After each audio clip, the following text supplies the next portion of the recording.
In Ikramullah versus the State, PLD 2012, Balochistan 16, Chief Justice Isa demonstrated his commitment to environment by emphasizing the importance of protection of wildlife in Islamic tradition. In Gira Naz versus the State, PLD 2010, Quetta 61, and Ata Muhammad versus the State, 2010, YLR 3000, Chief Justice Isa upheld women's right to marry out of their own free will. After a 5-year tenure as the Chief Justice of Balochistan High Court, Chief Justice Qazi Faiz Isa was appointed to this apex court where he has served for a decade. During this leg of his judicial career, Justice Isa continued to serve the cause he had championed at the Balochistan High Court. In Shah Zaman Khan versus Government of Khyber Pakhtunkhwa and Province of Sindh versus Lal Khan Chandio, Justice Isa once again highlighted the human burden to care for the natural environment, drawing strength from Islamic sources, among others. Similarly, in a number of judgments including Muhammad Rafiq versus Ghulam Zora Mai, Laila Qayyum versus Fawad Qayyum, and Munir Hussain versus Rifat Shamim, Justice Isa protected the women's right of inheritance. In the famous Faizabad Dharna judgment, Justice Isa dilated upon the right to assembly and protest and the reasonable restrictions that may be imposed thereon. Importantly, Justice Isa noted that the right to protest is circumscribed only to the extent that it infringes on the fundamental rights of others, including their right to free movement and to hold and enjoy property. Justice Isa further held that intelligence agencies must operate within their mandate, and any transgressions into the realm of politics by these agencies must be held accountable. In September last year, Chief Justice Isa took oath as the Chief Justice of Pakistan. Since then, Chief Justice Isa has exhibited extraordinary judicial leadership. Upon taking office, Chief Justice Isa called a full court meeting after a long hiatus. Under his leadership, the Supreme Court collectively decided to live stream proceedings in cases of public importance, promoting transparency and accessibility for the masses. On the judicial side, Chief Justice Isa, without wasting time, upheld the constitutionality of the Supreme Court Practice and Procedure Act 2023. In doing so, this court approved Parliament's decision to abolish the Chief Justice's absolute power to constitute benches and fix cases. This was a pivotal moment in our judicial history, and Chief Justice Isa's role in ensuring greater accountability and transparency within the judicial branch cannot be overemphasized. Another important contribution by Chief Justice Isa is his role in the conduct of general elections held on February 8, 2024. This court, under the leadership of the Chief Justice, paved the way for all stakeholders to agree on the set date for the conduct of general elections. This ensured that our country continues to tread the democratic path. There was yet another hurdle when the Lahore High Court, through order dated December 13, 2023, in writ petition 8083 of 2023, suspended notifications issued by the Election Commission of Pakistan, whereunder district returning officers and assistant returning officers were appointed.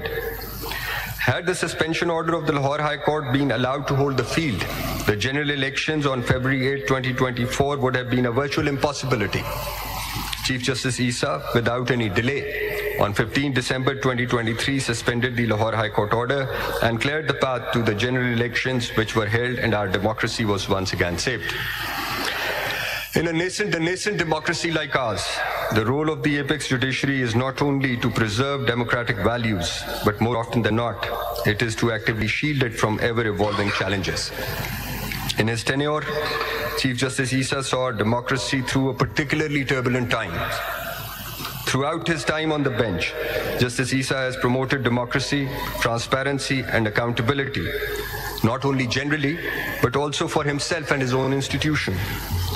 I can say without hesitation, on the occasion of his retirement from bench, that his father, the late Qazi Muhammad Isa, one of the founding fathers of our country, would be proud. We wish him a happy retirement and hope that he will continue to serve democracy, rule of law, and constitutionalism post-retirement. Thank you very much. Thank you, Attorney General. Now I request Mr. Farooq Hamid Naik, Vice Chairman, Pakistan Bar Council, to deliver his speech.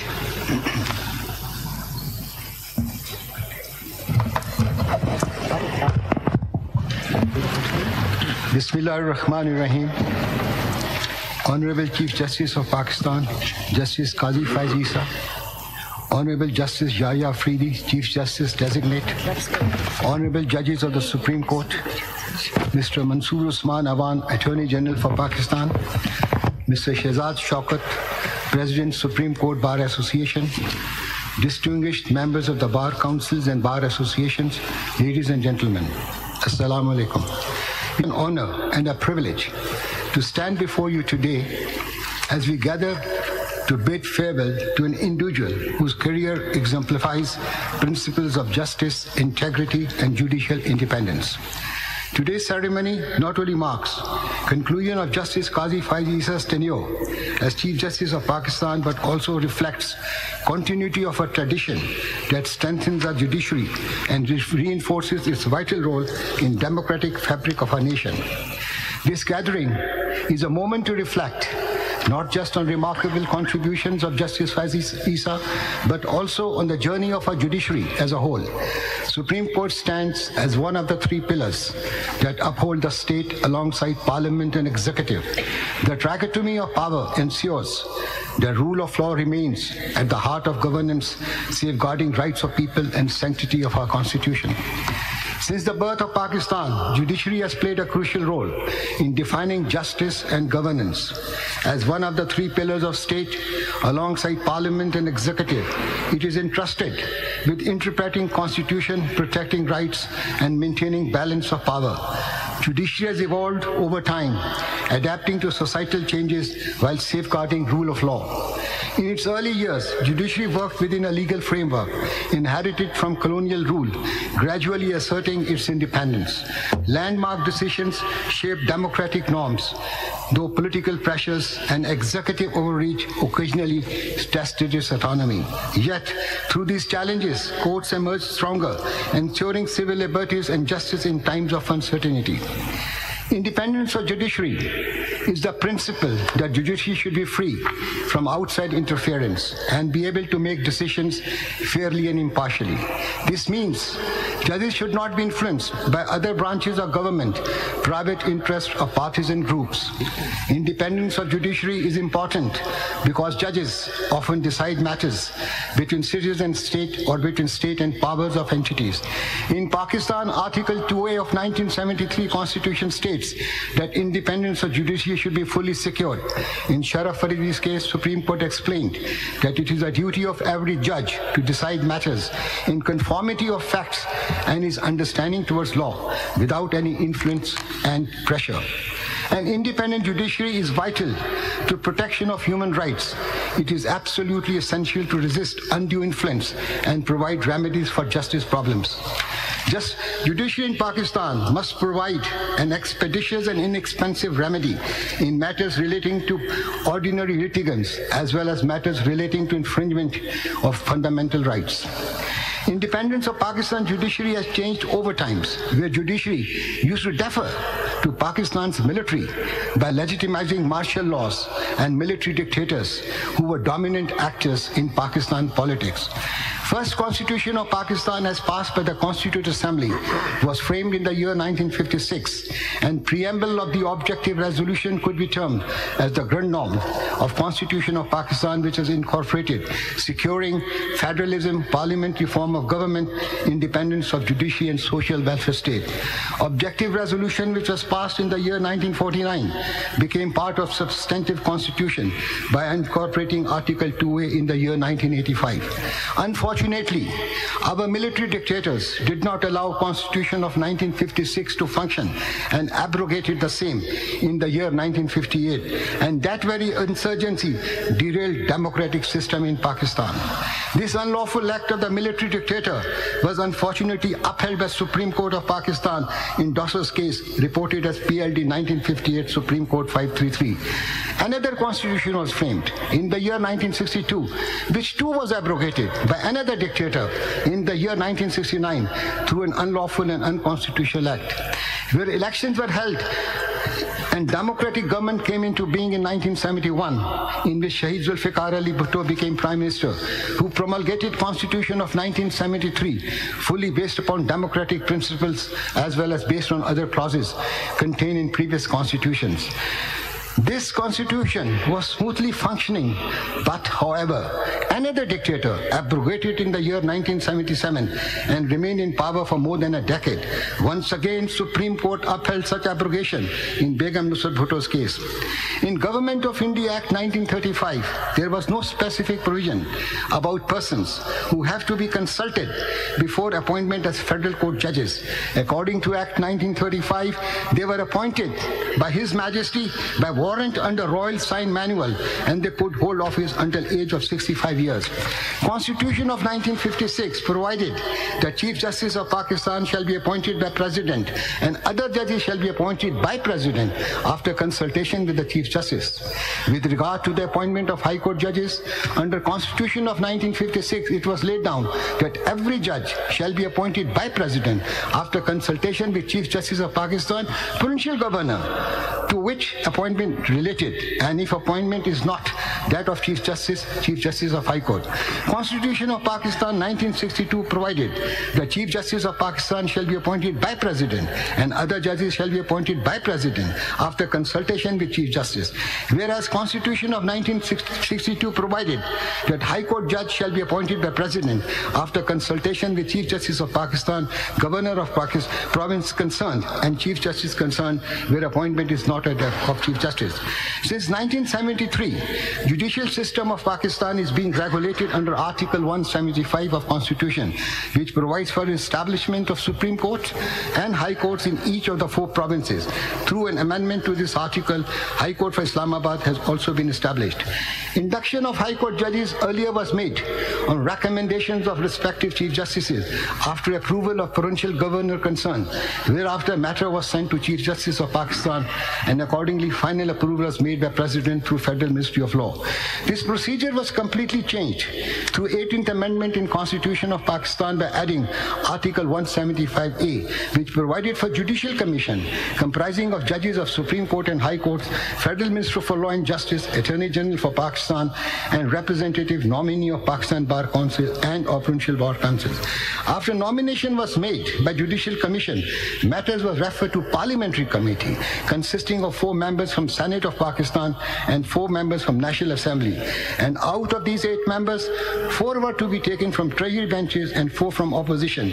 Committee had power either to confirm nomination made by the Judicial Commission by majority of its total membership, or may not confirm nomination by 3/4 of its total membership. Now, 26th Amendment to Constitution has been promulgated, which has merged Commission and Parliamentary Committee. However, under 26th Amendment, a woman or a non-Muslim other than Member of Parliament who is qualified to be a Member of Senate as a technocrat has been added in Judicial Commission. The role of civil society has been given. After promulgation of 26th Amendment, independence of judiciary is not infringed. Independence of judiciary is obvious from the fact that tenure is fixed and a judge cannot be removed except on grounds as mentioned in Article 209 of Constitution by Supreme Judicial Council comprising of judges of Supreme Court and High Court. Similarly is the case for removal of punishment of members of armed forces by courts established under the Pakistan Army Act 1952, and that also speaks about independence of institution of army. However, independence of parliamentarians is not secured. In case of inappropriate action by them, their removal or punishment is not by their own brother parliamentarians, but by judges. It is a historical fact that on false allegations which have been leveled against parliamentarians have led to the removal by judges of the past, and even governments were dismissed, and 2 prime ministers were removed through judgments of Supreme Court of Pakistan. Let us look into the mode of appointment of judges in superior courts in few other countries. In USA, justices of Supreme Court, Court of Appeal judges, and District Court judges are nominated by President and confirmed by US Senate. In Canada, justices of Supreme Court of Canada are appointed on Prime Minister's advice, and judges of provincial and territorial courts of appeal are appointed by provincial and territorial governments through judicial advisory committees, which are appointed by provincial and territorial government, in which there are nominees bodies of government. In the United Kingdom, there is a selection committee for selection process convened by the Lord Chancellor, consisting of 5 members. In Australia, executive enjoys unfettered powers of judicial appointment. So, a Chief Justice holds a unique position in this evolution, not only for just interpreting laws, but also guiding judiciary through internal reforms and external pressures. Over years, each Chief Justice has left a distinct legacy, some reinforcing independence and others setting new constitutional precedents. Justice Qazi Faiz Isa's tenure as Chief Justice demonstrated an unwavering commitment to transparency, judicial restraint, and rule of law. His leadership exemplified a careful balance of authority, contributing significantly to strengthening democratic principles and environmental governance. One hallmark of his tenure was his minimal use of suo motu powers, in stark contrast to his predecessors, who took dozens of such notices, on one with 64 and another with 57. Justice Isa used his power sparingly, reflecting his philosophy of judicial restraint and rejection of judicial activism, which he saw as critical to maintaining institutional balance. He was also a vocal opponent of judicial martial law, reinforcing judiciary's role misinterpretations in Punjab government case related to Article 63A. His correction of historical wrongs also included revisiting Zulfikar Ali Bhutto's Shahid's case, restoring dignity of judiciary and rectifying past injustices. Another important achievement was his handling of election-related matters. Justice Isa prioritized democratic integrity, ensuring that 2024 elections are held on schedule despite obstacles. His rulings compelled institutions to act according to law, preventing undue delay through judicial intervention. Supreme Court, under Chief Justice Qazi Faiz Isa, formally resolved controversial dam fund issue by distancing judiciary from the project. Justice Isa ruled that responsibility for the project lies with the executive, while management of funds belongs to the State Bank of Pakistan. Court ordered transfer of collected funds, around PKR 23.67 billion, to public accounts of the Federation, ensuring transparency and proper state oversight. In environmental governance, his leadership was evident in rulings like Monal restaurant closure, where he underscored constitutional right to a clean environment. He framed environmental protection as essential to human dignity and ordered restoration of Margala Hills National Park with minimal disruption to wildlife. Justice Isa also presided over Faizabad Dharna case, which held various state agencies accountable for overstepping their roles. This bold decision reaffirmed the principle that armed forces and intelligence agencies must adhere to their constitutional mandates and avoid political interference. Through these contributions, Justice Isa has showed his ability to lead without overstepping his authority. He delegated powers to committee, avoided unnecessary administrative interference, and declined official protocol, ensuring that his tenure was marked by humility and fairness. His refusal to seek a tenure extension further exemplified his commitment to institutional dignity and principle that public office must be held in trust, not entitlement. And how can we forget Memo Gates, sir? Justice Isa's legacy lies not only in his judgment, but in his broader efforts to nurture judicial independence, promote transparency, and promote democracy. His tenure serves as a benchmark for future judicial leadership, inspiring a balanced approach towards justice and governance. A strong judiciary guarantees that no arm of state oversteps its authority, fostering accountability and ensuring justice for all. Under leaders like Justice Isa, judiciary has reinforced these principles by promoting transparency, independence, and timely decision-making, ensuring that democracy continues to thrive through fairness and impartiality. As we bid farewell to Justice Qazi Faiz Isa, I reflect not only on his significant contributions, but also on values he embodied through his career: integrity, courage, and an unwavering commitment to justice. His leadership has left a lasting impact on